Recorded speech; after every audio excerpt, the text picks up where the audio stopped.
Happy birthday to you. Happy birthday to you. Happy birthday, dear Riley. Happy birthday to you. Shout out this guy who let me steal his Ororon mushroom from him and then sent me a friend request. Hello, welcome back. We got more Ororon content. I've been playing a lot with Ororon since Wednesday's video, and I have a few more things to say. I'd like to start off just by capping him off.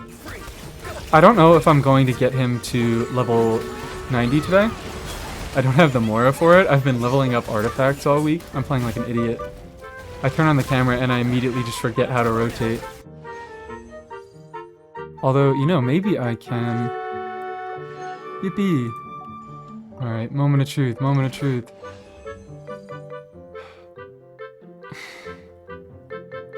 Are you kidding? I get the redrops on every claim, except for the last claim. And how many cards do I have?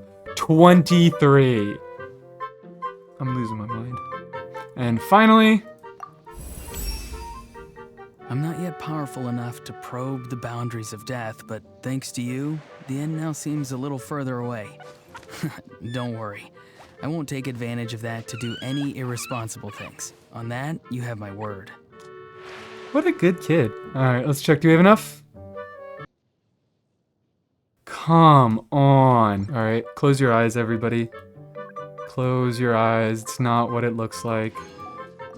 Yay, we have enough more, And he's still not fully finished. I'm kind of lying because his talents aren't where I want them to be, but his talents are such a small portion of his damage that I don't think it's going to impact this showcase much at all. There he is, level 90. Yippee. I'm just going to go fight these guys. I'm going to walk around fighting guys. Let's get my funny team back out. Let's get the good, silly team back out. The team I love. First things first, first things really first. Beto. I know I talked about Beto a lot in the last video, but I don't care. Ororon is a massive Beto buff, and I won't shut up about it because I've been wanting to use Beto for so many years. And Ororon finally provides a team where she doesn't feel like you're sacrificing something to put her in.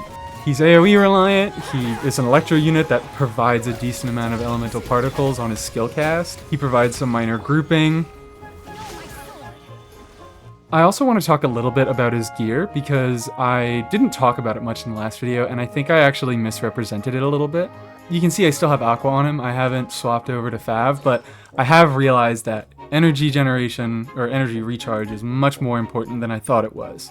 And I think it's pretty much between either doing an energy recharge timepiece or putting a Fav weapon on him. His C4 can help negate some of his energy costs, and also his artifact set helps him with energy a little bit. And of course, there's Aspect Catalyst. He has a little energy regen mechanic in his kit. And all those pieces put together, I thought that I could just completely ignore energy recharge, but I couldn't. I imagine it's much easier if you have C4. So I ran him a while on Fav and double attack, but now I'm back to Aqua. I have an energy recharge timepiece, and I can show this off.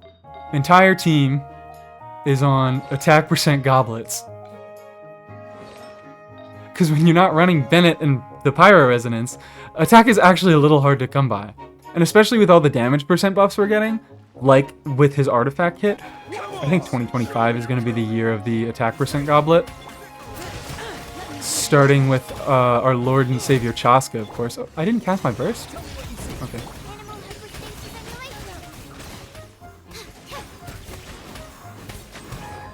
Yay, soup. It's not a soup team, but it looks like a big electric soup. Big pot of electric soup. I'm already getting off topic, but this kind of gets me back on track because the reason 2025 is going to be year of the attack percent goblet is that it's so easy to get damage percent now, and part of that is in Ororon's artifact set.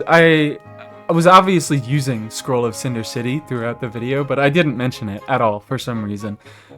This is a big reason of why he's good. Not only does he deal decent personal damage, but he can just hold this and proc it very, very consistently. And especially in a team like this that's only really dealing electro and hydro damage, that's just a 40% buff to all the damage you're dealing. Watching Sucrose get an electro charge on these guys. Yeah, my swirl procs are like 3 times the amount of the talent damage. The only non-electro or hydro unit in the team is still dealing majority electro and hydro damage. Oh, these guys suck with electro charge team. This is one of the things about Beto, is that while she does work really well with Ororon, it's a very... It's real feast or famine. Because Xingqiu is the only character that's dealing significant single target damage in this team. When you don't have 2 enemies, your damage sort of falls off a cliff. Even though he has the same damage limitations as Beto, his damage just like jumps up exponentially in AoE scenarios. Because he can just hold Cinder Set, he has a decent baseline. Like, look at that. It takes 5 seconds to delete 4 enemies, but like 15 seconds to delete 1. I want to find some enemies in water so I can test Ororon's damage by himself. So it might be easier to see his numbers. Here we are. Come on, guys, get over here. Let's see how much damage our Ororon is doing.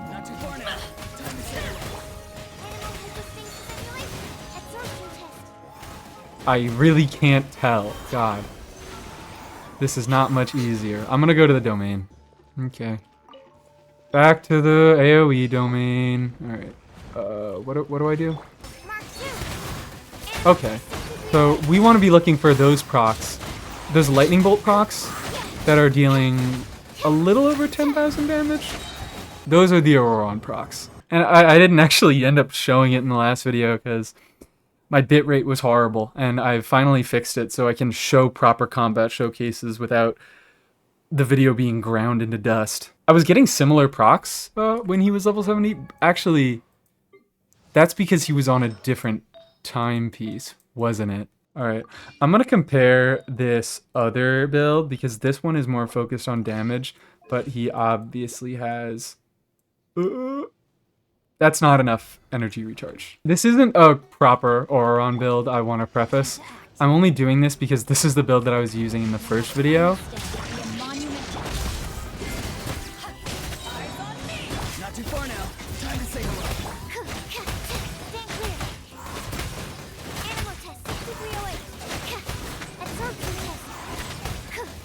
Okay, anyways, you can see that I was getting like almost 12,000 damage a proc. That's a very decent increase over my energy recharge build, but obviously the energy recharge build is a lot more comfortable. But honestly, now that I look at his weapon options, it might not be so important to emphasize energy recharge, because if you don't have a 5-star stat stick for him, you pretty much only want to be using either Fav or Sack Bow. Fav has lower base attack, but, you know, does its energy thing and gives energy to the rest of your team. Sack, you get 2 skills and you can generate more energy that way, but less to your non-electro teammates, and it gets a higher base attack. But his burst is better than I thought, and you definitely want to build with the intent of getting it every rotation. It's not just an extra nice thing, which is what I thought it was. The last 2 things I want to talk about, it's a little embarrassing because it's just straight up I misread his kit and I'm a little bit dumb.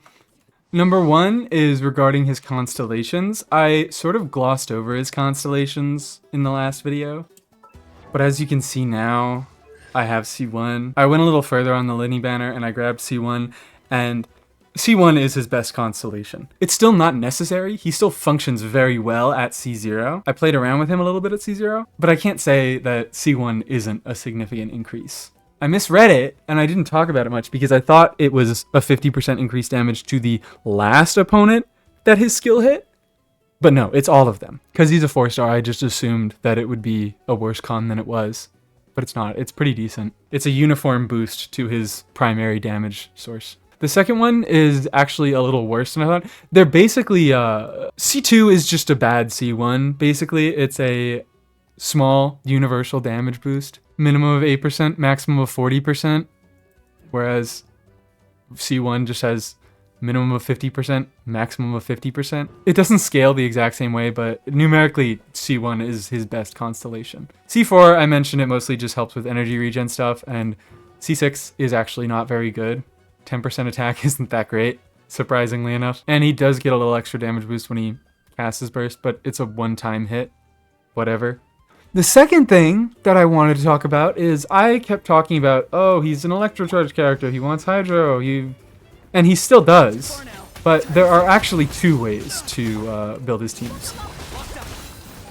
Because you can see, didn't use Xingqiu, but he's still using those bolts. Because he has, when nearby opponents take electrocharge damage or Night Soul aligned damage, which is basically any elemental damage that a Natlan unit deals. And because he gets so many Night Soul points on his Night Soul burst, the thing about Night Soul burst is the cooldown gets shorter and shorter as you gain more Natlan units in your party. So he's balanced so that you can either have your Hydro and Electro units, obviously, or you can just stack a few Natlan units and reliably generate points that way. So I have him in a Kanichi team here. I don't know how much I really like this team. You know what? I have to see. I was gonna say this is a bad team. I do want to see if I can get a Dendro proc on Ororon. I didn't use a skill, did I? I didn't. I need to restart. My point is that his condition is twofold. It's either, or it's not twofold, it's either or. It's the opposite of twofold. He can either have a Hydro unit dealing Hydro damage, or he can have a Natlan unit dealing Natlan damage. Did I get a Dendro boost there? 86.6, I think I did. Oh my god, I did. So there we go. You could use Ororon and Kanichi spread if you want. I might actually do some silly stuff with this. It seems fun. Hold on. I'm getting sidetracked. This will be a minute-long side quest. I promise. It won't be big. It won't be difficult. It would be my honor. Thank you, Emily. This will brighten up the place. But my point is that he doesn't need to be in electrocharge teams, and he can function very well in a lot of other contexts. Like making Kanichi into a spread DPS. I'm not going to shut up about Ororon ever. I don't actually know how many spreads I was getting there, but the damage boost from the artifact set, along with just him having good personal damage, is kind of enough to make up for... Like, you don't really need to be triggering specific reactions because you're just dealing so much more raw damage. I want to try this with a single target. This guy's going to get freaking deleted.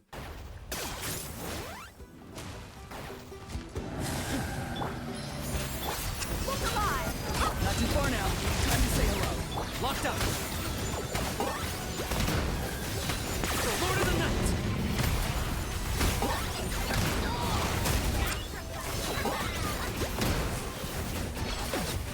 Okay. Single target, it's definitely a little rougher to get my burning procs off, because Ororon is just eating more of the burning aura. This isn't a great team, it's just fine, but my point is that it works. And because Ororon has this stipulation that he can also be combined with Natlan units, not just Hydro units, he's going to keep getting better and better and better as more units come out. He's going to get an overload team once Mavwika comes out. If Yansan is linked to spread or any of that, he'll get a spread team. And this ease of play will just extend to all those other teams. He revived Electrocharge, but he's also more than usable in archetypes outside of Electrocharge. Okay, that's all I got for you today. I said I was going to keep it short, and I actually meant it this time. I'm probably going to continue making more videos on this guy, especially as new units come out. And I'm going to keep playing around with this Kanichi spread team. But if you liked this video, you can do all the YouTube stuff, like, comment, and subscribe. And I hope you guys are enjoying Ororon as much as I am.